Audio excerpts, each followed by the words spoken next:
Hello students, welcome back to the lecture. तो students, हम straight line पढ़ रहे हैं। दो लेक्चर हमने ऑलरेडी किए हैं जहां पे हमने बेसिक्स ऑफ स्ट्रेट लाइन सीखा, डिस्टेंस फार्मूला सीखा और सेक्शन फार्मूला सीखा। ठीक है, आज हम लोग अपने चैप्टर में कंटिन्यू करेंगे coordinates of some particular points of a triangle. Triangle में कुछ इंपॉर्टेंट पॉइंट्स होते हैं जिसके कोऑर्डिनेट्स के बारे में हमें पता होना चाहिए। तो आइए उन पॉइंट्स को देखते हैं और वहां से आज का लेक्चर कंटिन्यू करते हैं। तो सबसे पहली बात जो हम लोग करेंगे वो है सेंट्रॉइड की। ठीक है, पहले तो हमें समझना चाहिए कि सेंट्रॉइड है क्या। ठीक है, तो centroid is nothing but point of intersection of medians.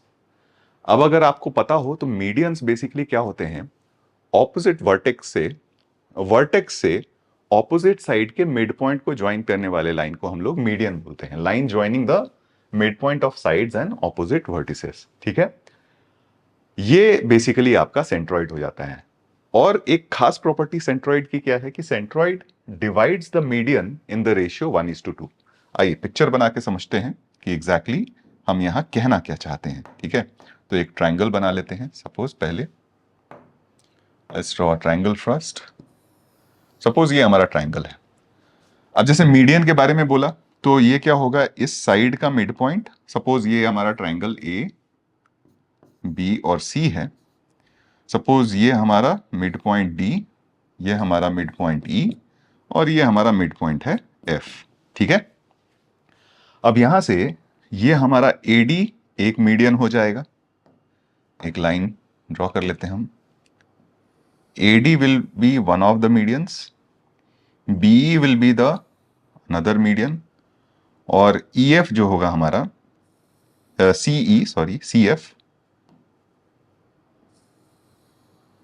CF will be the another median. तो ये सारे जो मीडियंस होंगे ये आके आपको एक पॉइंट पे इंटरसेक्ट करते हैं और इस पॉइंट को हम जी से रिप्रेजेंट करते हैं। This G is basically the centroid. Property मैंने क्या बताई आपको, प्रॉपर्टी ये बताई कि ये जो सेंट्रॉइड होता है, ठीक है, ये मीडियन को 2:1 के रेशियो में डिवाइड करता है। यानी ये 2:1, ये 2:1 और ये 2:1। ठीक है, तो median divides centroid divides the median in the ratio 2:1। अच्छा, एक और खास प्रॉपर्टी होती है, वो भी देखते हैं एक बार, कि अगर मान लीजिए हम यहां पे किसी एक ट्रायंगल को हाईलाइट करते हैं, जैसे इस वाले ट्रायंगल को हाईलाइट करते हैं। ठीक है, दिस ट्रायंगल। तो यहां पे एक ट्रायंगल ये बन रहा होगा मीडियन और वर्टिसेस के बीच में। ठीक है, दूसरा एक और ट्रायंगल ड्रॉ करते हैं। लेट अस से हम दूसरा ट्रायंगल ये वाला ड्रॉ करते हैं। ठीक है, ये वाला है ना, और तीसरा ट्रायंगल सपोज हम ये वाला ले लेते हैं। ठीक है, this is the third triangle. तो ये जो तीनों ट्रायंगल हमारे बने, मतलब ये पूरा, ठीक है, ये जो तीनों ट्रायंगल बने, ये येलो वाला ट्रायंगल, ये ब्लू वाला ट्रायंगल और ये रेड वाला ट्रायंगल, इन तीनों ट्रायंगल्स का एरिया बराबर होता है। ठीक है, तो अगर मैं इसको Δ1 बोल देता हूं, कलर हम लोग दूसरा चूज कर लेते हैं। ठीक है, लेट अस से वी चूज, ये Δ1 है, ये Δ2 है और ये Δ3 है। तो area of triangle 1 is equal to area triangle 2 is equal to area triangle 3। ठीक है, तो ये हो गई हमारी सेंट्रॉइड की प्रॉपर्टी। अब अगर हमें सेंट्रॉइड का कोऑर्डिनेट निकालना हो, क्योंकि हम पढ़ रहे हैं कोऑर्डिनेट ज्योमेट्री, तो यहां पे हर चीज हम कोऑर्डिनेट से रिलेट करने की कोशिश करेंगे। तो सपोज ए वर्टेक्स है हमारा x1, y1। ठीक है, बी वर्टेक्स है हमारा x2, y2 and C vertex है हमारा x3, y3।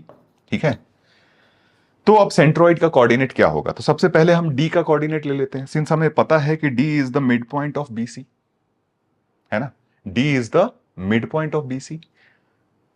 तो डी का कोऑर्डिनेट हमारा क्या हो जाएगा, देखिए यहां से ये हमारा हो जाएगा इन दोनों का एक्स कोऑर्डिनेट्स का सम, x2 + x3 डिवाइडेड बाई 2 और similarly y2 + y3 divided by 2। तो ये डी के कोऑर्डिनेट्स हो गए। अब हमें पता है कि ये जो सेंट्रॉइड है जी, ये क्या है, एडी को 2:1 के रेशियो में डिवाइड करेगा। तो अगर g का कोऑर्डिनेट हम लिखें, देखिए ध्यान से, तो 2 into this coordinate plus 1 into this coordinate divided by 2 plus 1, तो 2 इंटू दिस करिएगा तो ये बन गया x2 plus x3, 1 into this करिएगा तो प्लस x1 और divided by 2 plus 1 that is 3। Similarly y coordinate भी आपका हो जाएगा y2 plus y3 plus y1 divided by 3। यानी कहने का मतलब कि सेंट्रॉइड का कोऑर्डिनेट सबसे आसान होता है फाइंड करना। आपको सिर्फ और सिर्फ क्या करना है, सारे x कोऑर्डिनेट्स का सम डिवाइडेड बाई 3, सारे y कोऑर्डिनेट्स का sum divided by 3 is your centroid. ठीक है। कुछ प्रॉपर्टीज अगर हम देखें यहां पे, और ये बहुत इंपॉर्टेंट प्रॉपर्टीज है, कई सारी चीजें हम इससे प्रूव भी कर सकते हैं। तो इसमें सबसे पहला पॉइंट तो ये है अपोलोनियस थ्योरम। ठीक है। अब ये अपोलोनियस थ्योरम क्या कहता है, तो इसी ट्रायंगल में आके देखते हैं। अपोलोनियस थ्योरम कहता है कि A B square plus A C square is equal to twice of A D square plus twice of D C square. यानी A B square plus A C square is equal to twice of A D square plus twice of D C square. ठीक है। यानी A B square plus A C square is equal to twice of A D square plus D C square. ठीक है। तो ये हो जाता है हमारा अपोलोनियस थ्योरम। इस थ्योरम का यूज करके इनफैक्ट हम ये मीडियन का लेंथ भी निकाल सकते हैं। ठीक है। इस मीडियन का लेंथ भी निकाल सकते हैं क्योंकि median is nothing but AD, है ना। और ये डीसी आपका इस साइड लेंथ बीसी बाई 2 है, half of the side length of BC है। और ए बी और ए सी का लेंथ आपको पता है, यानी अगर आपको ट्रायंगल के तीनों साइड्स का लेंथ अगर पता है, यानी ये लेंथ पता है, ये लेंथ पता है और ये लेंथ पता है, तो आप मीडियन का लेंथ निकाल सकते हो यूजिंग दिस अपोलोनियस थ्योरम। ठीक है। So if L1 L2 L3 are length of medians, ठीक है। अब यहां से देखिए, अगर हमें मीडियन का लेंथ निकालना हो, एडी का लेंथ निकालना हो, तो क्या हो जाएगा हमारा, AD square is nothing but, इसको 2 से डिवाइड कर देते हैं तो ये A B square plus A C square upon 2 minus, अच्छा ये डीसी को मैं BC square by BC by 2 का होल स्क्वायर लिख लेता हूं। ठीक है। तो ये क्या हो जाएगा, माइनस बीसी स्क्वेयर बाई 4। ठीक है। तो ये आपका हो गया एडी स्क्वेयर। सिमिलरली तो देखिए, जब एडी स्क्वेयर आपने निकाला तो ए वर्टेक्स से मीडियन का लेंथ निकालना है, तो उस केस में साइड हमें कंसीडर करना है ए बी ए सी, ये ऐड होंगे, A B square plus A C square minus B C square by 4 आपका सब्ट्रैक्ट होगा। ठीक है क्या।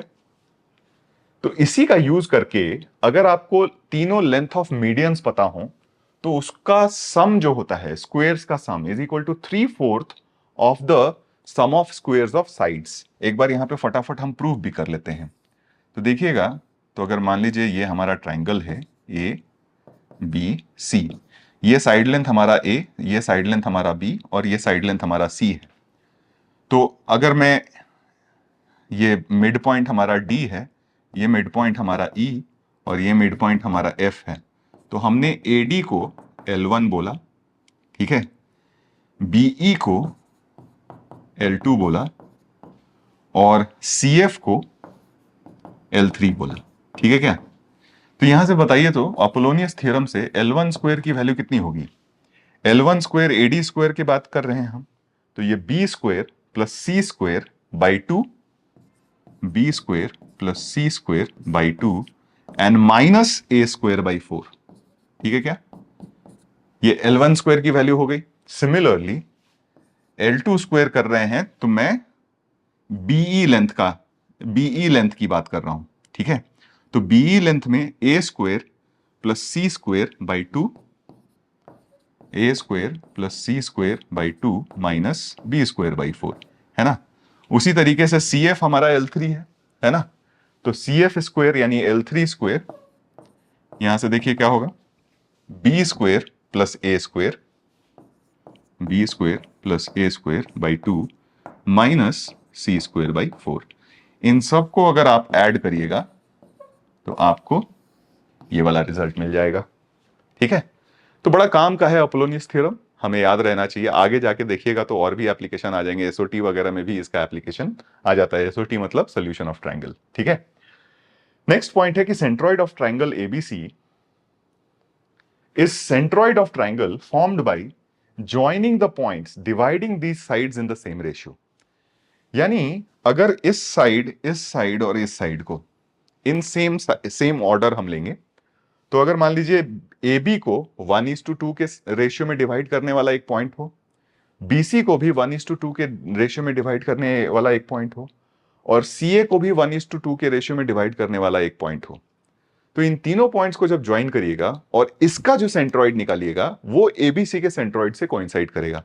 यानी इसका एक कोरोलरी ये भी हो सकता है कि आपने अगर मिड पॉइंट्स जो निकाले हैं, ये मिड पॉइंट्स को ज्वाइन करने वाला जो ट्रायंगल बनाइएगा, है ना, मिड पॉइंट्स को ज्वाइन करने वाला जो ट्रायंगल बनाइएगा, तो इसका यानी डी ई एफ का सेंट्रॉइड और ए बी और सी का सेंट्रॉइड, ये दोनों ही पॉइंट्स सेम पॉइंट को रिप्रेजेंट करेंगे, यानी कोइंसाइड करेंगे, ठीक है। तो ये तो आपका रेशियो 1:1 का था। अगर ये रेशियो दूसरा भी होता, यानी 1:2, 1:3, 3:4, कोई भी रेशियो होता, बस ये रेशियो सेम होना चाहिए। यानी अगर हम आपने यहां पे 1:2 लिया है तो यहां भी 1:2 लीजिए, यहां भी 1:2 लीजिए। तीनों पॉइंट्स को ज्वाइन करके जो ट्रायंगल बनाइएगा तो उसका जो सेंट्रॉइड होगा वो आपके ट्रायंगल के सेंट्रॉइड से कोइंसाइड करेगा, ठीक है। तो ये कुछ पॉइंट्स हमें पता होने चाहिए। आइए फटाफट एप्लीकेशन करते हैं इसका। क्वेश्चन ये है कि if a vertex of a triangle be 1,1 and middle points of two sides, ठीक है, through it be -2,3 and 5,2, then find the centroid of the triangle. पहले हम एक पिक्चर ड्रॉ करके इसको समझने की कोशिश करते हैं कि एग्जैक्टली हमें दिया क्या हुआ है, ठीक है। तो आइए एक पिक्चर ड्रॉ कर लेते हैं ट्रायंगल का।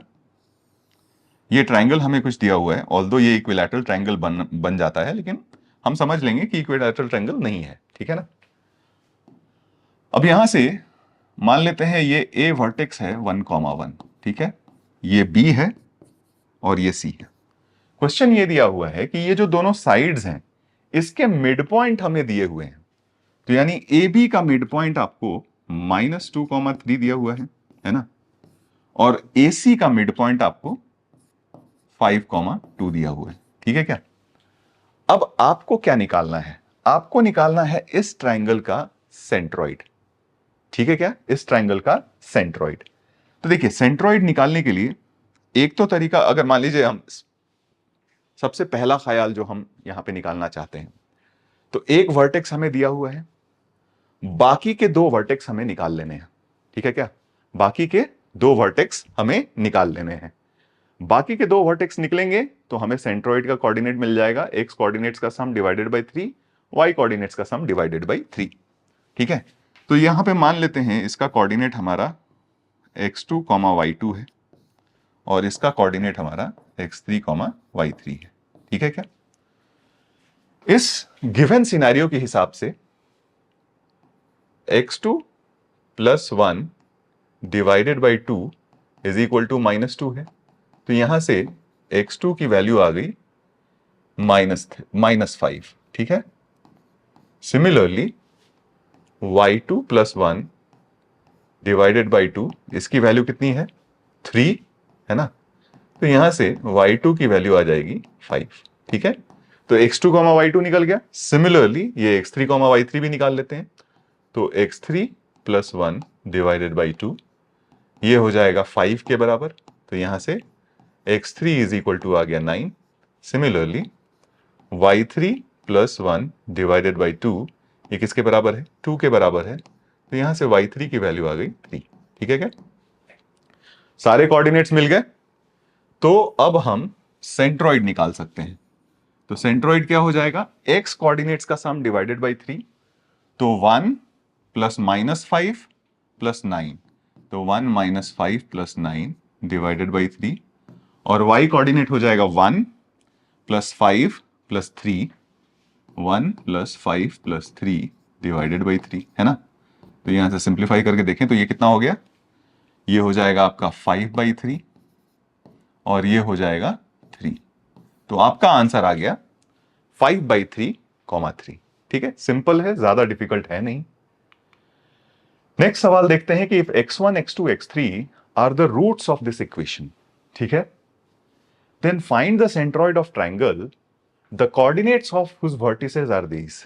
ठीक है, तो इस बार हमारे पास एक इक्वेशन दिया हुआ है x cube minus 3 px² plus 3 qx। बहुत आसानी से पॉज कर लिया है ना आपने, आई होप आपने पॉज करके ये अटेम्प्ट करना शुरू कर दिया होगा। ठीक है, अटेम्प्ट करिए, फिर वापस से हम लोग आके कंपेयर करेंगे कि हम दोनों का आंसर सेम आया कि नहीं। ठीक है, -1 इज इक्वल टू 0। अच्छा, इसके रूट्स आपको दे दिए गए x1 x2 और x3। ठीक है, क्वाड्रेटिक इक्वेशन अभी अभी हमने खत्म किया था, तो वहां पे हमने रूट्स एंड कोएफिशिएंट्स के बीच का रिलेशन देखा था। तो वहां से हमने चीज देखी थी कि आपके पास समेशन ऑफ x1 यानी sum of roots x1 plus x2 plus x3, ये आपको पता है कि ये कितना हो जाएगा, माइनस कोएफिशिएंट ऑफ x², तो 3p, क्योंकि x क्यूब का कोएफिशिएंट 1 है। Sum of roots taken 2 at a time यानी x1 x2 plus x2 x3 plus x3 x1, है ना, x2 x3 and plus x3 x1। इसकी वैल्यू हो जाती है कोएफिशिएंट ऑफ x, तो 3q हो जाएगा, and product of roots x1 x2 x3, तो ये क्या हो जाएगा, माइनस कोएफिशिएंट, तो ये हो गया 1। तो यानी इस इंफॉर्मेशन से हमें ये चीजें तो पता चल गई। अब एक्चुअली तो हमें निकालना है सेंट्रॉइड। ठीक है, तो जो कोऑर्डिनेट्स दिए हुए हैं उसके करेस्पॉन्डिंग देखिए सेंट्रॉइड का कोऑर्डिनेट क्या आ जाएगा, sum of x coordinates divided by 3 यानी x1 plus x2 plus x3 divided by 3, and sum of y coordinates divided by 3, तो 1 upon x1 plus 1 upon x2 plus 1 upon x3 divided by 3। ठीक है, देखिए ये value तो हमें straight forward पता है, तो ये क्या हो जाएगा, x1 plus x2 plus x3 divided by 3, सीधे सीधे हमें p लिखा हुआ है। अच्छा, इसके लिए हमें एक और स्टेप करना पड़ेगा, लेकिन एक स्टेप तो है, इसको सिंप्लीफाई कर लीजिए, या फिर आप यहीं से इन दोनों को क्या कीजिए, अगर मान लीजिए इक्वेशन 2 लिखा हुआ है, ये इक्वेशन 3 लिखा हुआ है, तो 2 डिवाइडेड बाई 3 कर दीजिए।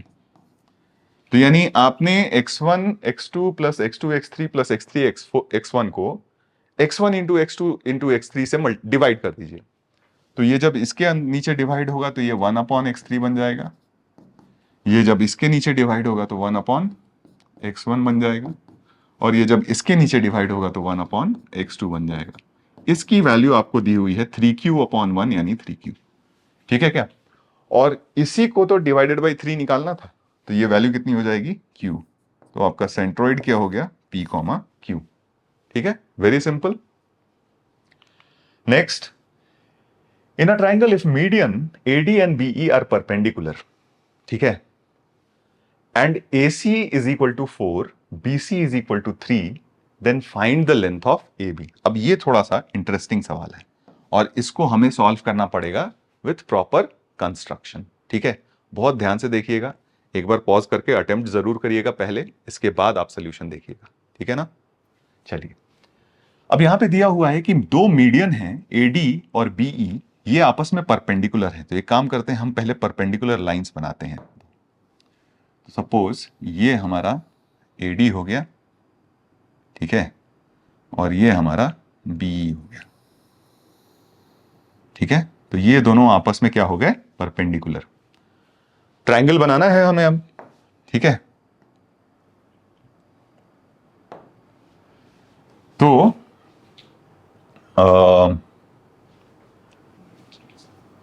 ये AC का मिड पॉइंट हो जाएगा, है ना, BE जो है वो AC का मिड पॉइंट होगा, है ना, AC का मिड पॉइंट। तो आइए AC का मिड पॉइंट बना लेते हैं, यानी ये E जो है वो AC का मिड पॉइंट होगा, तो हमारा लाइन कुछ इस तरीके से होना चाहिए, है ना, आधा आधा दिख रहा है। ठीक है, ये आपका A, सॉरी, ये A और ये C बन जाएगा, और ये E है। ठीक है, अच्छा, ये जो D है वो BC का मिड पॉइंट है, तो ट्रायंगल बनाते हैं BC। ठीक है, आइए, तो इसको मैं इस तरीके से बनाता हूं सच दैट मिड पॉइंट जैसा लगे, ठीक है। ये कुछ इस तरीके से बन गया है ना, थोड़ा इस तरीके से बना लेते हैं, ठीक है।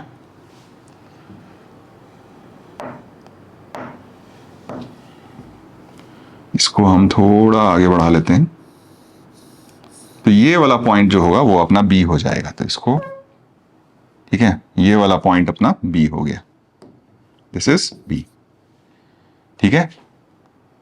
और ये थर्ड साइड हमें ये दिख ही रहा है, so this is are A B. So A B, B C और ए सी, और ये पॉइंट आपका डी है, तो दिस इज डी। तो ये B D is equal to D C, एक रफ एस्टीमेट आपको दिख ही रहा है।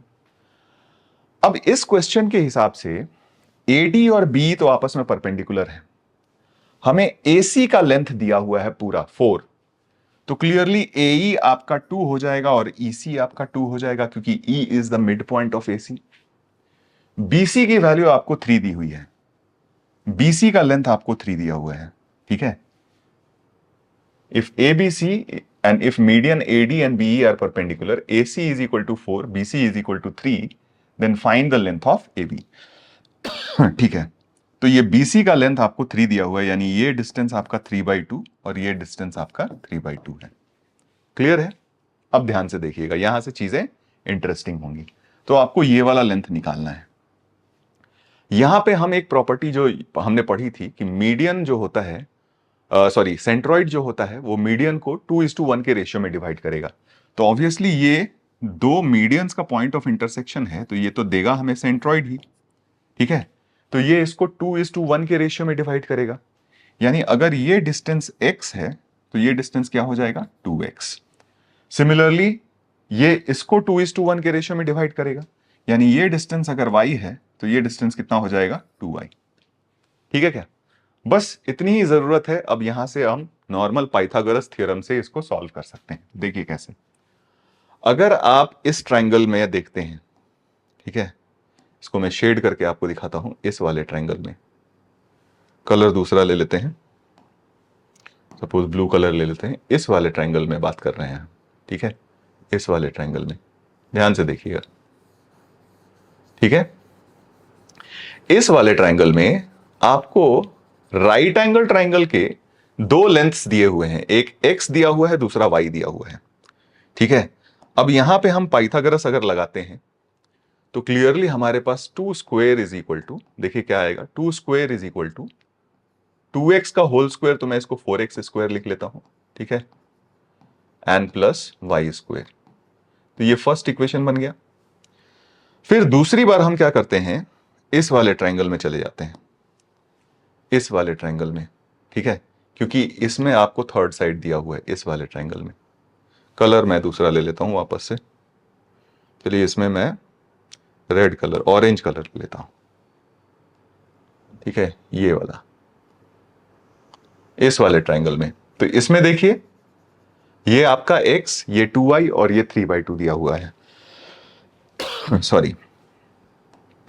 तो यहां से 3/2 होल स्क्वायर यानी 9/4 मैं लिख लेता हूं। 9/4 इज इक्वल टू क्या हो जाएगा, 2y square and plus x square, यानी x square plus 4y square. ये आपका सेकेंड इक्वेशन बन गया, ठीक है क्या।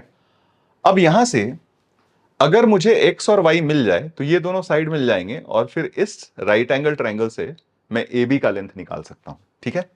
तो इन दोनों को ऐड कर दीजिए, 1 + 2, दोनों को ऐड करिएगा तो आपके पास सॉरी LHS में 4 + 9/4 बन जाएगा, इज इक्वल टू, यहां पे आप देखिए तो 5 times of x square plus Y square बन गया, ठीक है क्या। यहां से हम x square plus Y square की वैल्यू निकाल सकते हैं। x square plus Y square, देखिए ध्यान से, ये 25/4 डिवाइडेड बाय 5, तो ये 5/4 हो गया, ठीक है। x square plus Y square की वैल्यू यहां से मिल गई हमें, ठीक है ना। अब यहां से अगर हम देखें तो ए बी स्क्वायर का लेंथ आ कितना रहा है, A B square is basically 2x का होल स्क्वायर प्लस 2y का होल स्क्वायर यानी 4 times of X square plus Y square. अच्छा, X square plus Y square हम वहां पे ऑलरेडी 5/4 निकाल चुके हैं, तो यहां पे सब्सटीट्यूट कर देते हैं, तो ये बन जाएगा वैल्यू 5। तो यानी ए बी का लेंथ जो आ गया ये कितना आ जाएगा, √5, और यही हमें निकालना था। ठीक है, तो यहां पे ये एक क्लासिक एग्जाम्पल है जहां पे हमने सेंट्रॉइड की जो प्रॉपर्टी थी कि 2:1 के रेशियो में डिवाइड करता है मीडियन को, वो यूज किया और उसी के थ्रू हमने फिर नॉर्मल पाइथागोरस लगा के ये क्वेश्चन सॉल्व कर लिया। ठीक है, ऑलराइट। अब नेक्स्ट बात करते हैं हम लोग इन सेंटर की। पहले समझते हैं इन सेंटर क्या होता है। तो इन सेंटर अगर देखते हैं कि in centre is the point of intersection of internal bisectors of the angle of a triangle. ठीक है, तो एंगल बाइसेक्टर्स का पॉइंट ऑफ इंटरसेक्शन होता है इन सेंटर। तो एक ट्राइंगल बनाते हैं पहले, ये ट्राइंगल हो गया। फिर हमने क्या किया, एंगल ए का एंगल बाइसेक्टर निकाला, एंगल बी का एंगल बाइसेक्टर निकाला, और एंगल सी का एंगल बाइसेक्टर निकाला। ठीक है, तो ये आपका a/2, a/2, b/2, b/2, और ये आपका c/2 और c/2 एंगल बाइसेक्टर है। इसका जो पॉइंट ऑफ इंटरसेक्शन हमें मिलता है ये क्या कहा जाता है, इन सेंटर। इन सेंटर को यूजुअली हम कैपिटल आई से रिप्रेजेंट करते हैं। ठीक है, क्या कैपिटल आई से। अच्छा, इन सेंटर बेसिकली उस ट्राइंगल का सेंटर है जो इन सेंटर जो है वो उस सर्कल का सेंटर है जो सर्कल इस ट्राइंगल में हम सर्कमस्क्राइब कर पाए, यानी इंस्क्राइब कर पाए। ठीक है, सर्कमस्क्राइब नहीं, इंस्क्राइब। तो मतलब ये जो सर्कल बनेगा है ना, तीनों साइड्स को टच करता हुआ, इस सर्कल का ये सेंटर होता है इन सेंटर। ठीक है, so also it is a centre of a circle touching all the sides of a triangle. Clear है। अब बात आती है कि इन सेंटर का कोऑर्डिनेट कैसे निकालें। तो सपोज ये हमारा वर्टेक्स ए, ये बी और ये सी है। इसका कोऑर्डिनेट x1, y1, इसका कोऑर्डिनेट x2, y2, और इसका कोऑर्डिनेट x3, y3 है। ठीक है, ये साइड लेंथ आपका ए के ऑपोजिट वाला साइड लेंथ ए हो जाता है, स्मॉल ए, बी के ऑपोजिट वाला बी, सी के ऑपोजिट वाला स्मॉल सी। तो इन सेंटर का जो कोऑर्डिनेट होता है, ध्यान से देखिएगा, ये हो जाता है a into x1 plus b into x2 plus c into x3 upon a plus b plus c, है ना, comma similarly y coordinate a/y1 plus b/2 plus c/3 upon a plus b plus c। ठीक है, तो ये हो जाता है आपका इन सेंटर का कोऑर्डिनेट। ठीक है, याद रखेंगे कुछ points. Angle bisector divides the opposite side in the ratio of remaining sides. ये हम पहले से भी जानते हैं कि अगर मान लीजिए एक ट्राइंगल है हमारे पास, ठीक है, और इसके एंगल बाइसेक्टर्स अगर हमें दिए हुए हैं, सपोज ये ए बी सी है, ठीक है, यानी ये साइड लेंथ सी और ये साइड लेंथ बी है, तो ए से जो एंगल बाइसेक्टर निकला, ठीक है, ये बीसी को C/B के रेशियो में डिवाइड करेगा। तो जो साइड लेंथ्स हैं उसी के रेशियो में डिवाइड करता है। तो D divides BC in the ratio C/B। ठीक है, सिमिलरली जब हम B के एंगल बाइसेक्टर की बात करेंगे, ठीक है, तो E divides CA in the ratio of, ये साइड लेंथ कितना है, ये साइड लेंथ A है, ये साइड लेंथ कितना है, ये साइड लेंथ C है, तो ये A/C के रेशियो में डिवाइड करेगा। ठीक है क्या, तो ये हमें पहले से पता है। दूसरा,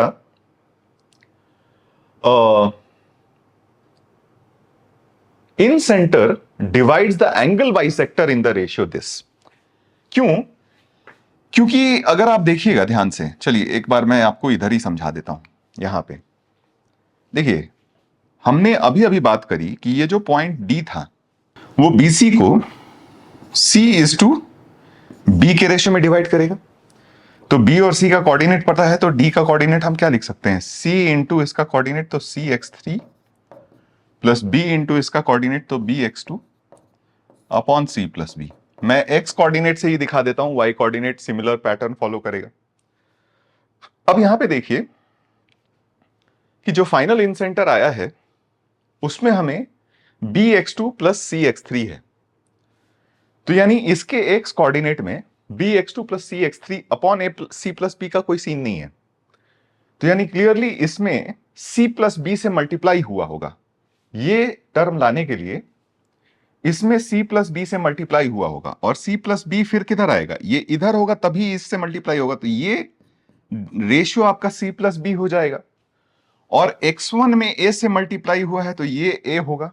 तो देखिए अगर ये a is to C plus B का रेशियो होता तो ये दिस इंटू इसका x coordinate plus this into इसका x coordinate upon this plus this आता। ठीक है क्या? तो यही चीज बेसिकली आपको यहां बताई जा रही है।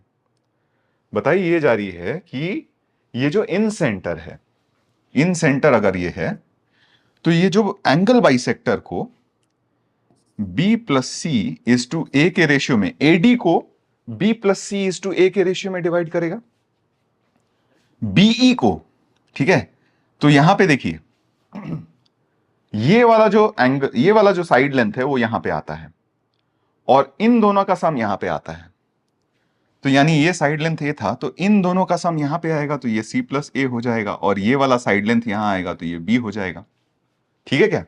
और उसी तरीके से अगर आप ये वाला भी एंगल बाइसेक्टर ड्रॉ करते तो इन दोनों साइड लेंथ का सम यहां पे आ जाता, तो ये आ जाता आपका a प्लस सी, और इस साइड लेंथ की वैल्यू यहां पे आ जाती, तो ये a plus C is to C का रेशियो हो जाता।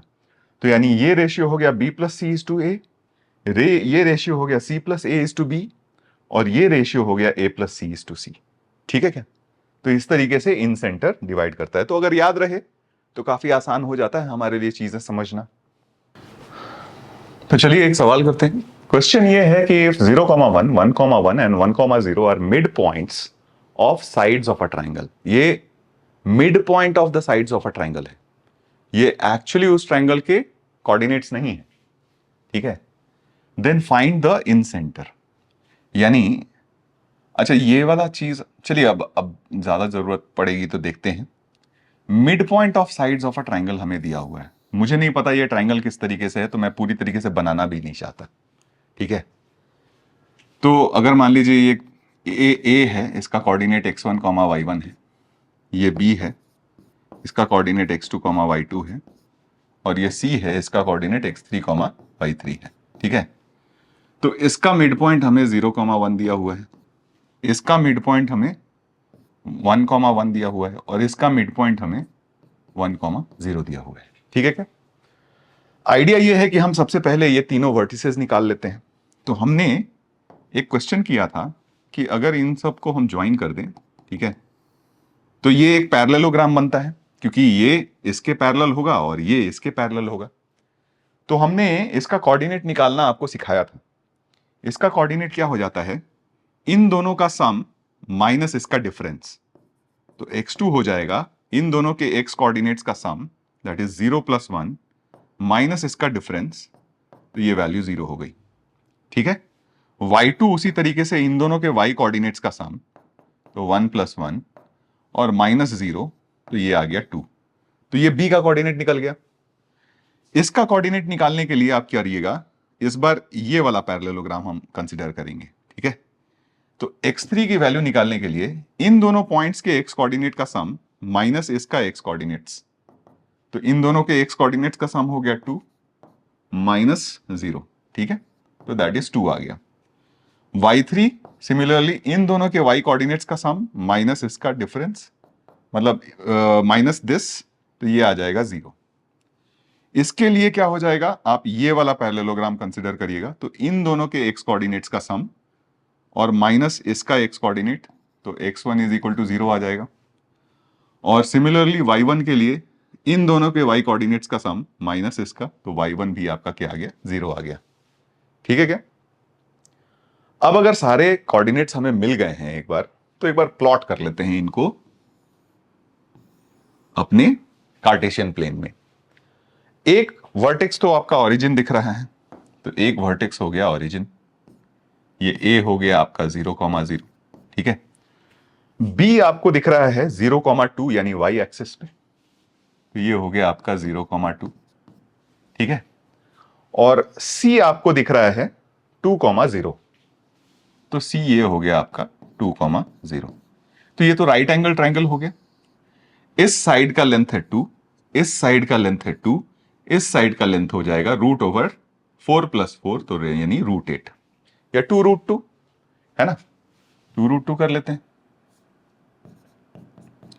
सारे साइड लेंथ पता है, तो क्या इन सेंटर नहीं निकाल सकते?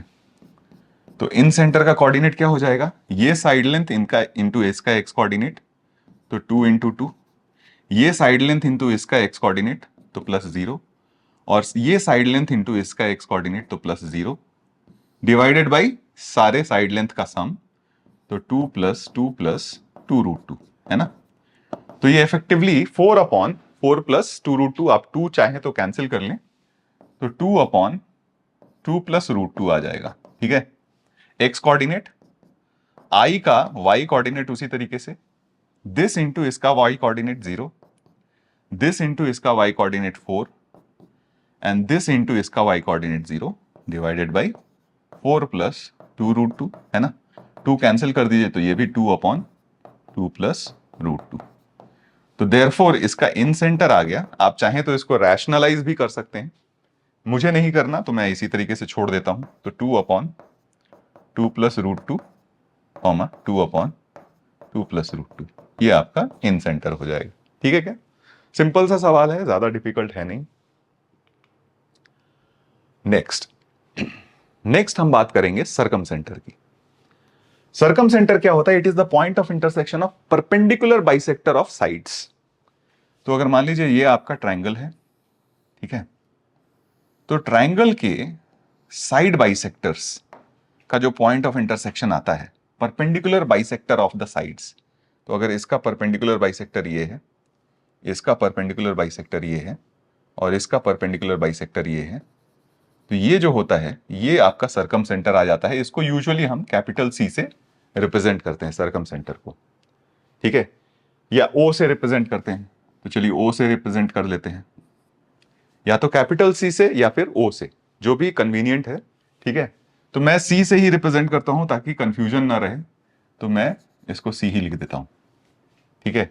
या फिर सी हम नहीं लिखेंगे, क्योंकि सी तो हम वर्टेक्स से यूज कर लेते हैं, तो ओ ही लिखिए, ज्यादा अच्छा है, ठीक है। If O is the circumcentre of any triangle ABC, then OA square + OB square + OC square, OA square = OB square + OC square। क्यों? क्योंकि ये जो सर्कम सेंटर होता है ना, ये बेसिकली एक ऐसे सर्कल का सेंटर होता है जो इस ट्रायंगल को सर्कमस्क्राइब कर रहा हो, ठीक है। ये एक ऐसे सर्कल का सेंटर होता है जो इस ट्रायंगल को क्या कर रहा हो? सर्कमस्क्राइब कर रहा हो, ठीक है। तो यानी ये जो C हो जाएगा, उसका डिस्टेंस हर वर्टेक्स से बराबर आता है, क्योंकि वो रेडियस के बराबर है, ठीक है, और उसको हम लोग सर्कम रेडियस कहते हैं। तो CA = CB सॉरी OA है ना, तो OA = OB = OC, और ये इज इक्वल टू क्या हो जाता है? Circum radius. तो OA = OB = OC = circum radius, ठीक है, ये हो जाता है। क्लियर है क्या? और ये भी दिया हुआ है कि also it is the centre of circle passing through the vertices of a triangle, ठीक है। बहुत ज्यादा इसमें डिटेल में नहीं जाते हैं, क्योंकि वैसे ही इसका एप्लीकेशन बड़ा कम सा आता है, ठीक है, तो इसलिए बहुत ज्यादा डिटेल में नहीं जाएंगे। नोट क्या है कि if a triangle is right angle, then its circum centre is the mid point of hypotenuse.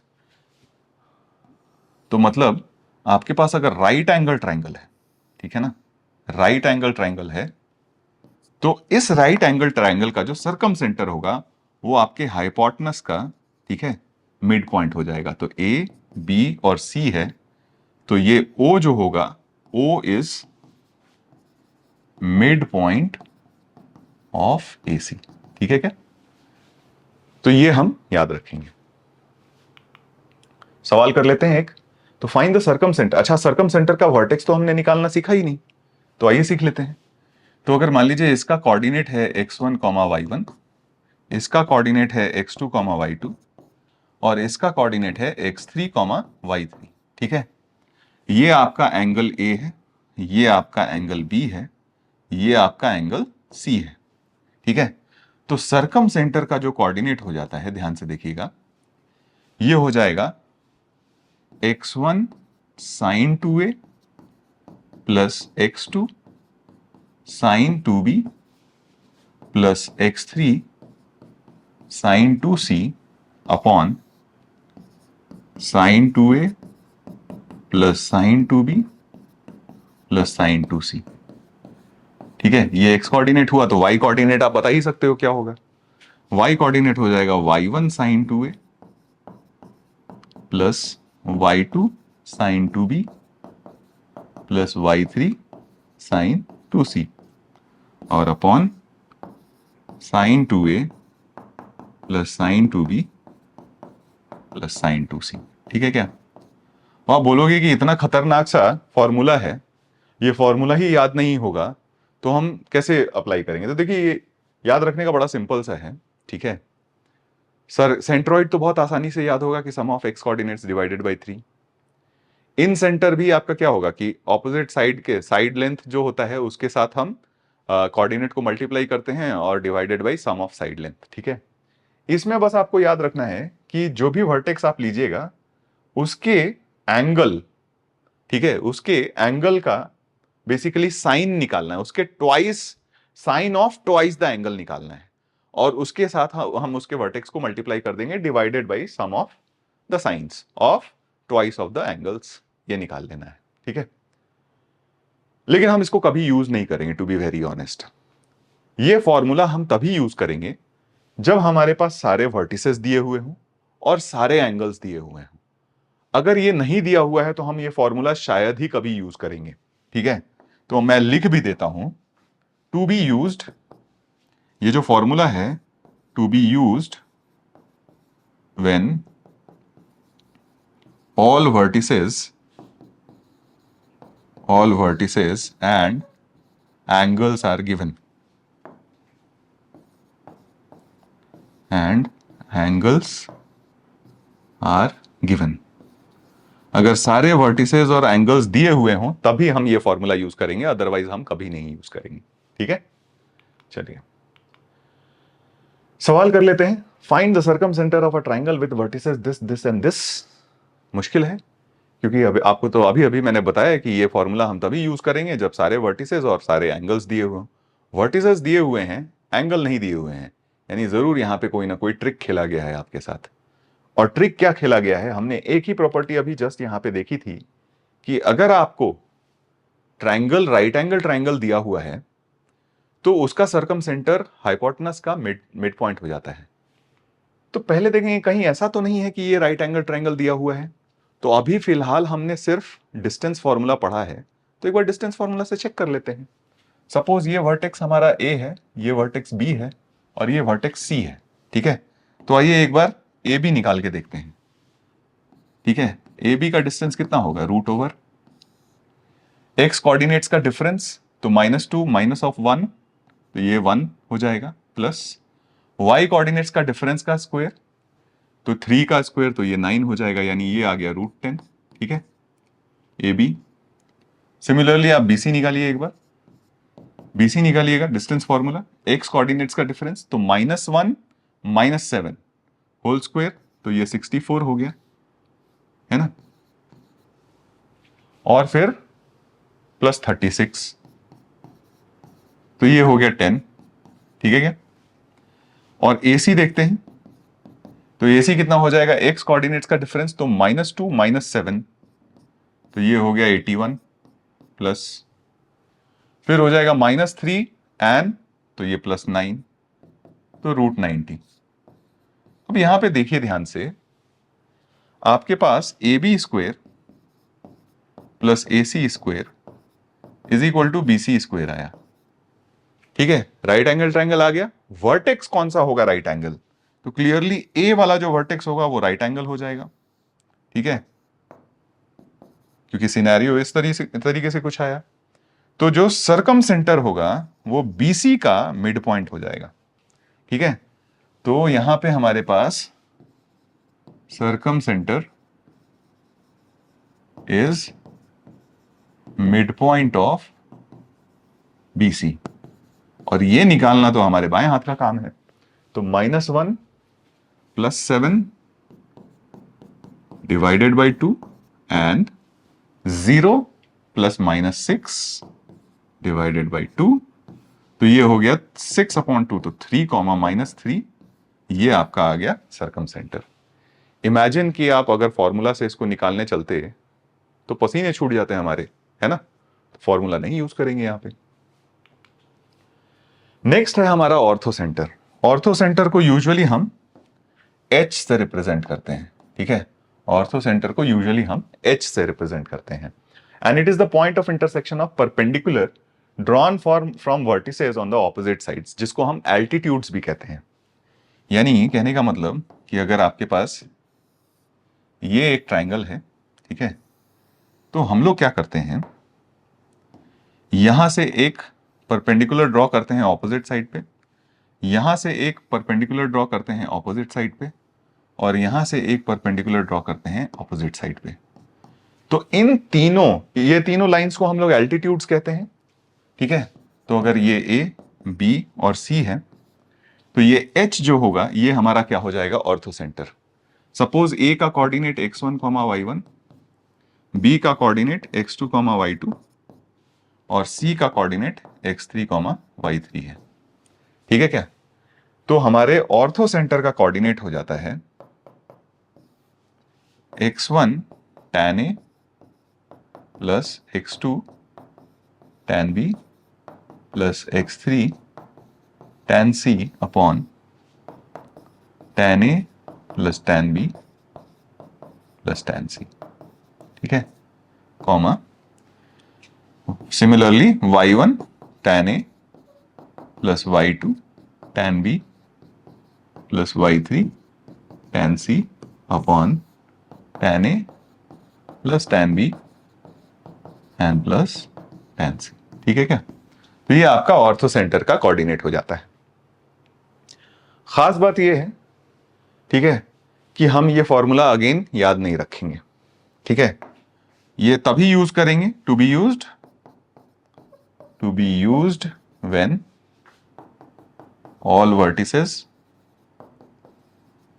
vertices and angles are given. Angles are given.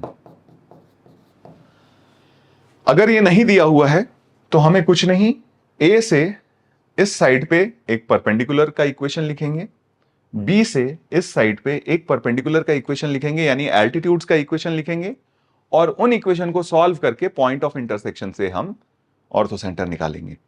Similarly circum centre भी अगर आपको निकालना होगा तो हम क्या करेंगे, परपेंडिकुलर बाइसेक्टर का, एक परपेंडिकुलर बाइसेक्टर का इक्वेशन लिखेंगे, दूसरे परपेंडिकुलर बाइसेक्टर का इक्वेशन लिखेंगे, और दोनों को सॉल्व करके और फिर सर्कम सेंटर निकालेंगे, ठीक है? फॉर्मूला हम ये यूज नहीं करेंगे। सिमिलरली ऑर्थो सेंटर के लिए भी ये फॉर्मूला हम लोग यूज नहीं करेंगे, तभी करेंगे जब सारे वर्टिसेस दिए हुए हों और सारे एंगल्स दिए हुए हों, तब कर लेंगे, ठीक है क्या? खास बात यहां पे कुछ पॉइंट्स नोट करने वाली है, और ये अब सारे सेंटर्स को, तो हमने कौन कौन सा पढ़ा, सेंट्रोइड पढ़ा, इन सेंटर पढ़ा, सर्कम सेंटर पढ़ा और ऑर्थो सेंटर पढ़ा, ठीक है? इन सारे पॉइंट्स को कंबाइन करके अगर हम यहां चीजें निकालने की कोशिश करें, ठीक है, कुछ नोट्स करके, कि if a triangle is right angle triangle, तो ऑर्थो सेंटर हमेशा वो वाला वर्टेक्स होता है which is bearing the right angle, ठीक है? तो if a triangle is a right angle triangle, then the orthocentre is a point where the right angle is formed, ठीक है? फिर triangle formed by joining feet of altitudes, उसको हम लोग pedal triangle कहते हैं। कभी यूज नहीं होने वाला है, लेकिन फिर भी अगर नाम जानना हो तो हम जान सकते हैं कि एल्टीट्यूड्स के फीट, मतलब फीट से, मतलब ये जो आपको फुट ऑफ परपेंडिकुलर्स दिख रहे हैं, इस ट्राइंगल को अगर हम ज्वाइन करें, इस वाले ट्राइंगल को, ठीक है, ये DEF, तो DEF को, ट्राइंगल DEF को हम लोग कहते हैं क्या, पेडल ट्राइंगल, ठीक है? फिर in centre and centroid always lies inside the triangle. In centre और सेंट्रोइड हमेशा क्या होगा, ट्राइंगल के अंदर लाई करेंगे, ठीक है? Circum centre and ortho centre lie inside for acute angle triangle, and outside for obtuse angle triangle. Acute angle triangle के लिए ये इनसाइड द ट्राइंगल लाई करेंगे, और acute angle obtuse angle triangle के लिए आउटसाइड द ट्राइंगल लाई करेंगे। तो ये बेसिकली ना एक डिफाइनिंग प्रॉपर्टी भी हो सकती है obtuse and acute angle triangle की। ठीक है, अगर मान लीजिए किसी भी ट्राइंगल में आपको उसका circum centre outside the triangle दिया हुआ है, तो वो ट्राइंगल क्या होगा? ऑब्ट्यूज होगा। Similarly ortho centre outside the triangle दिया हुआ है, तो वो ट्राइंगल क्या होगा? ऑब्ट्यूज होगा। लेकिन यहीं अगर ये दोनों पॉइंट्स इनसाइड द ट्राइंगल दिए हुए हैं, तो वो ट्राइंगल क्या होगा? अक्यूट एंगल ट्राइंगल होगा। ठीक है, तो ये ध्यान में रखेंगे। नेक्स्ट पॉइंट है कि if the triangle is equilateral then the centroid, incentre, ortho centre, circumcentre सारे कोइंसाइड करते हैं। वैसे अगर ट्राइंगल इक्विलैटरल नहीं हो तो ये सारे पॉइंट्स कोइंसाइड नहीं करते। लेकिन अगर इक्विलैटरल ट्राइंगल हो तो आपका centroid, circum centre, ortho centre, in centre सारे एक ही पॉइंट पे लाई करते हैं। ठीक है, ये अगेन एक डिफाइनिंग प्रॉपर्टी भी हो सकती है इक्विलैटरल ट्राइंगल की। जैसे मान लीजिए आपको दे दिया गया कि सेंट्रॉइड और सर्कम सेंटर एक ही पॉइंट पे लाई करते हैं, तो वो तुरंत आप बता सकते हो कि वो ट्राइंगल क्या होगा? इक्विलैटरल होगा। Similarly in centre, ortho centre एक ही पॉइंट है, तो वो ट्राइंगल क्या हो जाएगा? इक्विलैटरल हो जाएगा। ठीक है, तो ये defining property of equilateral triangle भी हो सकता है। नेक्स्ट है orthocentre, centroid and circumcentre are always collinear and centroid divides the line joining the ortho center and circum center in the ratio 2:1। यानी ऑर्थो सेंटर, सेंट्रॉइड और circum centre ये हमेशा क्या होते हैं? कोलिनियर होते हैं, एक ही लाइन पे लाई करते हैं। ठीक है, मैं फिर से बता देता हूं। ऑर्थो सेंटर, ठीक है, ऑर्थो सेंटर को H से लिखा था हमने, ortho centre, centroid and circum centre ये कोलिनियर होते हैं, और इसका रेशियो क्या हो जाता है? 2:1। रेशियो क्या हो जाता है? 2:1। ठीक है, orthocentre, centroid, circum centre. अगर इसको आपको याद रखना है, ठीक है, सिर्फ इस प्रॉपर्टी को याद रखने के लिए मैं ये बात बता रहा हूं, तो इस प्रॉपर्टी को याद रखने के लिए मैं सर्कम सेंटर को C से रिप्रेजेंट करूंगा। ठीक है, सर्कम सेंटर को C से रिप्रेजेंट करूंगा, सेंट्रॉइड को G से रिप्रेजेंट करूंगा, और ऑर्थो सेंटर को H से। तो G और H तो हमने सेम रखा, सेंट्रॉइड को हमेशा हम G से रिप्रेजेंट करते हैं, ऑर्थो सेंटर को हमेशा H से रिप्रेजेंट करते हैं। सर्कम सेंटर को बस मैंने C से रिप्रेजेंट किया। उसका रीजन ये है कि अगर आप इसको अल्फाबेटिकली अरेंज करिए तो सबसे पहले C आता है, फिर G आता है, फिर H आता है। ठीक है क्या? C आता है, G आता है, H आता है। ये पॉइंट्स आप अल्फाबेटिकली अरेंज कर लीजिए, और फिर नंबर्स को असेंडिंग ऑर्डर में अरेंज कर लीजिए, रेशियो जब लिखना हो तो 1:2। अल्फाबेट्स को आप असेंडिंग ऑर्डर में लिख लीजिए, तो सबसे पहले C आता है, फिर G आता है, फिर H आता है। नंबर में पहले 1 आता है, फिर 2 आता है। तो इस तरीके से आप रेशियो कभी भूलिएगा नहीं। ऐसा मैंने क्यों बताया? क्योंकि हम हमेशा कंफ्यूज हो जाते हैं क्वेश्चंस में कि कौन सा पॉइंट किसको 1:2 के रेशियो में डिवाइड कर रहा है या 2:1 के रेशियो में डिवाइड कर रहा है। तो ये पॉइंट हम हमेशा भूल जाते हैं, कंफ्यूज होते हैं, और इसकी वजह से सवाल गलत हो जाता है। तो कम से कम ये कंफ्यूजन आपका इस तरीके से हट सकता है। ठीक है, तो ये बहुत इंपॉर्टेंट प्रॉपर्टी है, काफी यूज होती है इसकी, तो ये याद रखेंगे। ठीक है, एसओटी में देखेंगे तो इसका एप्लीकेशन आता है। क्वेश्चन यहां पे भी आएंगे आपको इस प्रॉपर्टी से रिलेटेड, तो इसलिए हम याद रखेंगे इसको। ऑलराइट, तो चलिए अब ये हमने सारे पॉइंट्स पढ़ लिए। अब देखते हैं इनका एप्लीकेशन इन सॉल्विंग क्वेश्चंस। ठीक है, तो पहला क्वेश्चन देखते हैं कि orthocentre and circumcentre of a triangle are this and this. ठीक है, ऑर्थो सेंटर दिया हुआ है, सर्कम सेंटर दिया हुआ है। ठीक है, अभी अभी जो प्रॉपर्टी हमने पढ़ी थी उसी का एप्लीकेशन मुझे लग रहा है। तो सर्कम सेंटर है क्या दिया हुआ है? 4,5। ऑर्थो सेंटर हमें दिया हुआ है H, दैट इज 1,2। ठीक है, ये दो पॉइंट्स दे दिए गए। If the coordinate of the vertex A are this, then find the coordinates of the middle point of BC। ठीक है, तो सबसे पहले तो मैं यहां से सेंट्रॉइड का कोऑर्डिनेट निकाल लेता हूं। ठीक है, सेंट्रॉइड क्या करेगा? इसको 1:2 के रेशियो में डिवाइड करेगा। सेंट्रॉइड का कोऑर्डिनेट 1:1, ठीक है, प्लस 2:4 अपॉन 1 + 2 दैट इज 3, फिर 1:2 प्लस 2:5 अपॉन 1 + 2 दैट इज 3। तो इसका कोऑर्डिनेट अगर हम देखें तो 9/3 3, 12/3 4, तो 3,4 आ गया हमारा सेंट्रॉइड। ठीक है, अब next part of the question में हमें दिया हुआ था कि ट्रायंगल में ए का वर्टेक्स हमें दिया हुआ है, ए का वर्टेक्स दिया हुआ है -1,2। ठीक है, बी और सी के मिड पॉइंट का हमें वर्टेक्स निकालना है, मिड पॉइंट का वर्टेक्स निकालना है। एडी को अगर हम ज्वाइन कर लें, ठीक है, एडी को अगर हम ज्वाइन कर लें, सॉरी, तो डी का कोऑर्डिनेट निकालना है, लेकिन हमें सेंट्रॉइड दिया हुआ है।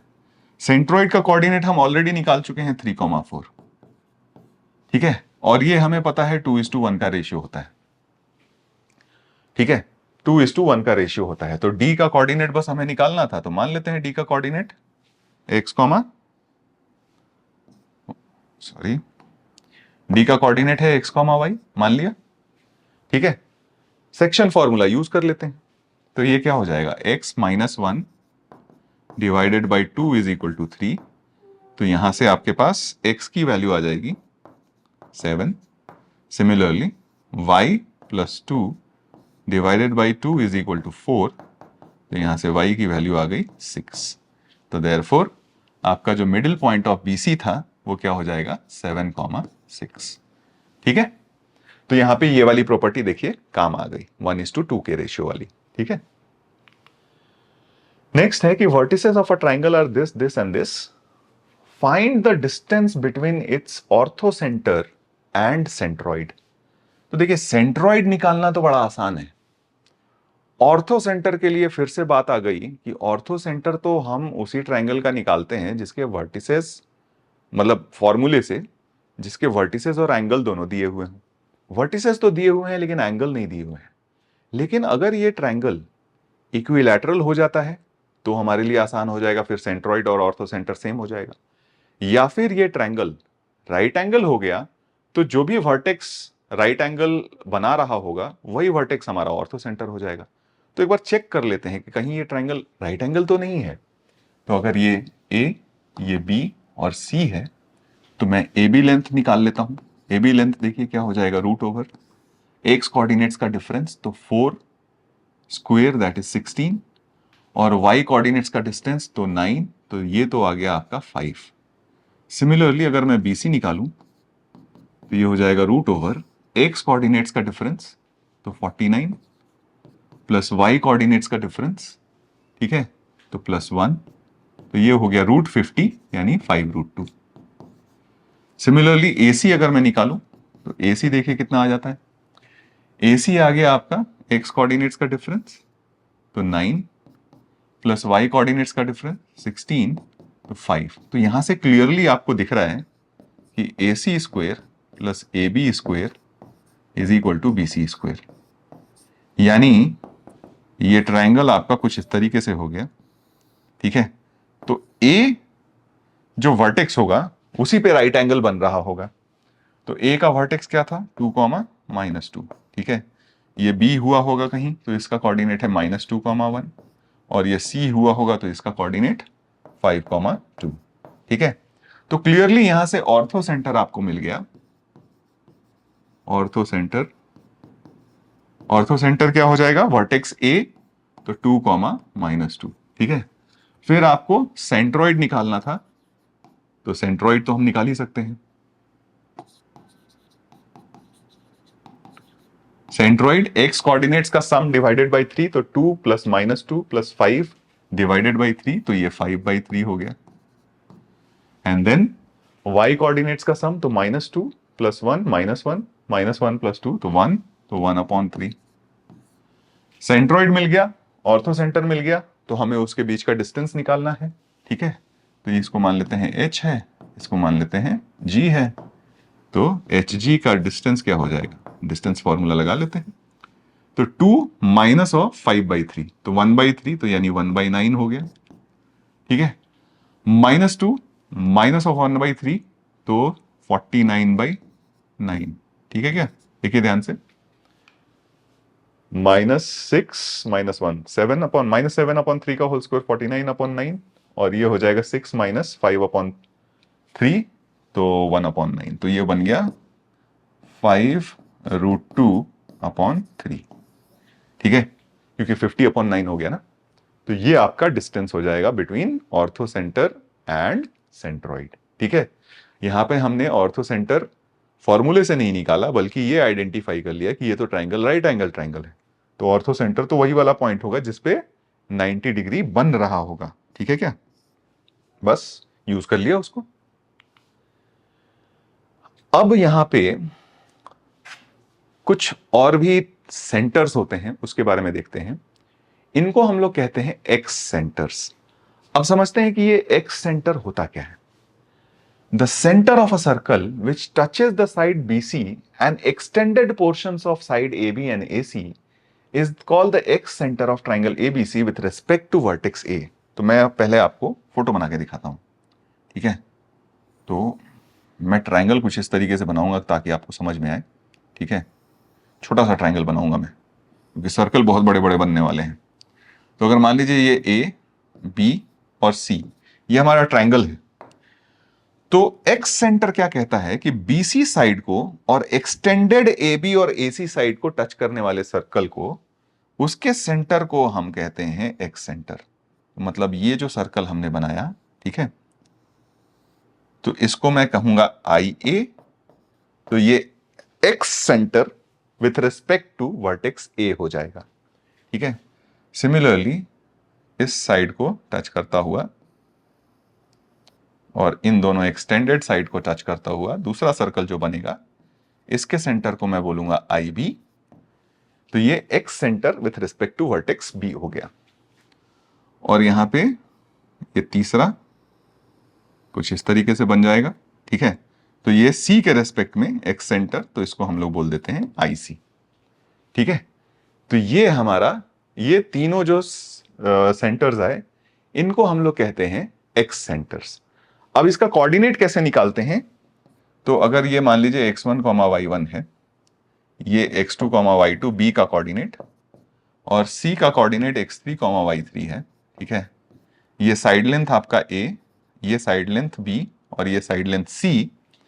तो IA जो हो जाता है, तो A के ऑपोजिट, A के रिस्पेक्ट में जो एक्स सेंटर होगा, उसके करस्पॉन्डिंग हम साइड लेंथ A को नेगेटिव मान लेंगे।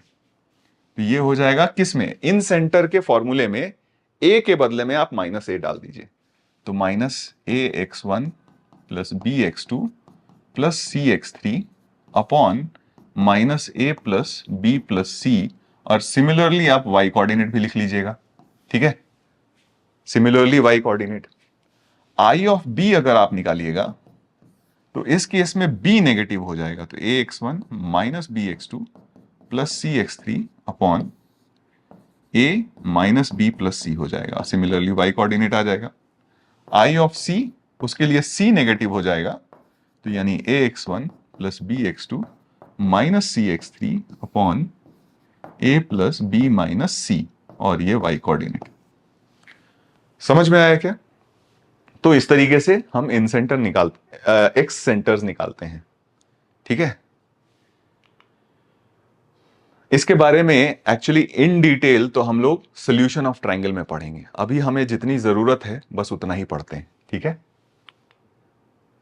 कुछ पॉइंट्स हैं। Orthocentre of a triangle ABC is the incentre of pedal triangle and excentre of pedal triangle is the triangle ABC with ABC as the excentre of the pedal triangle. अब समझिए, कहने का यह मतलब है कि pedal triangle के बारे में बताया था ना कि एल्टीट्यूड्स के फीट ऑफ परपेंडिकुलर को जो ज्वाइन करते हैं, उससे जो ट्रायंगल बनता है उसको हम लोग कहते हैं पेडल ट्रायंगल। तो यहां पे स्टेटमेंट ये कह रहा है, ठीक है, कि orthocentre of triangle ABC is the incentre of pedal triangle. ठीक है, पेडल ट्रायंगल का, ठीक है, जो इन सेंटर होगा वो ट्रायंगल ABC का ऑर्थो सेंटर होगा। ठीक है, और ex centre of the pedal triangle is the excentre of the pedal triangle, उसमें A, B और C जो होंगे वो बेसिकली उस पेडल ट्रायंगल के एक्स सेंटर्स हो जाएंगे। ठीक है, यानी पेडल ट्रायंगल के एक्स सेंटर्स अगर हमने निकाला तो वो बेसिकली हमारे वर्टेक्स A, B, C आएंगे। ठीक है क्या, I1 replace a by minus A for I2, replace b by वही IA, इसको I1 के बदले में IA लिख लीजिए, ये IB लिख लीजिए ताकि क्लियर रहे, और IC लिख लीजिए, ठीक है। तो IA के लिए A को हम माइनस ए से रिप्लेस कर देंगे, IB को B से, B को माइनस B से, और IC में C को माइनस C से रिप्लेस कर देंगे in the formula of in centre, formula of in centre, in centre के फॉर्मूले में, ठीक है। In centre and ex centres are harmonic conjugate of each other, यानी इन सेंटर और एक्स सेंटर जो होता है ना, मान लीजिए यहां कहीं आपका इन सेंटर लाई करता है, ठीक है, तो इन सेंटर और एक्स सेंटर होता है वो एक दूसरे का हार्मोनिक कॉन्जुगेट होता है with respect to which points, with respect to AD, ठीक है। और D आपका बेसिकली जो एंगल बाइसेक्टर है ना, जो एंगल बाइसेक्टर है वो BC को जहां पे कट करेगा, तो उस पॉइंट को अगर मैं D बोल दूं तो आपका इन सेंटर और एक्स सेंटर AD के रिस्पेक्ट में हार्मोनिक कॉन्जुगेट्स हो जाते हैं, ठीक है। जरूरत इन सारे पॉइंट्स की उतनी पड़ती नहीं है, लेकिन फिर भी अगर जरूरत पड़े तो हमें आइडिया होना चाहिए, ठीक है। ऑल राइट,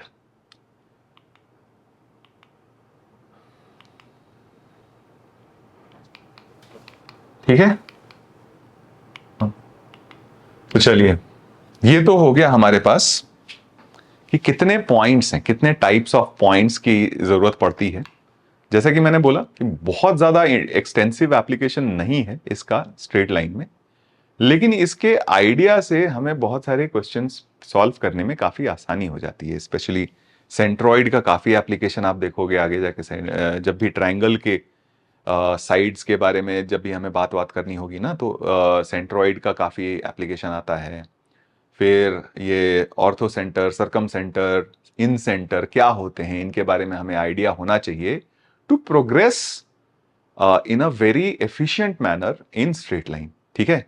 तो इस लेक्चर में हम इन्हीं सारे पॉइंट्स तक अपने लेक्चर को सीमित रखते हैं। नेक्स्ट लेक्चर में जब हम आएंगे बच्चों, तो बात करेंगे एरिया ऑफ ट्रायंगल की। अभी भी ये वाला जो सेक्शन चल रहा है, अभी भी हमने स्ट्रेट लाइन शुरू नहीं किया है, अभी हम सिर्फ और सिर्फ कोऑर्डिनेट्स के बारे में ही बात कर रहे हैं, क्योंकि जब तक ये चीजें क्लियर नहीं होंगी स्ट्रेट लाइन में हमारा कॉन्फिडेंस नहीं बनेगा। कुछ बच्चे बोल रहे थे कि ये बहुत बेसिक हो रहा है हमारे लिए, मैं समझता हूं कि ये बहुत बेसिक है, लेकिन ये बेसिक बहुत जरूरी है, स्पेशली उन बच्चों के लिए या उन स्टूडेंट्स के लिए जिन्होंने स्ट्रेट लाइन या तो बहुत अच्छी तरीके से नहीं किया है या वो पहली बार पढ़ रहे हैं।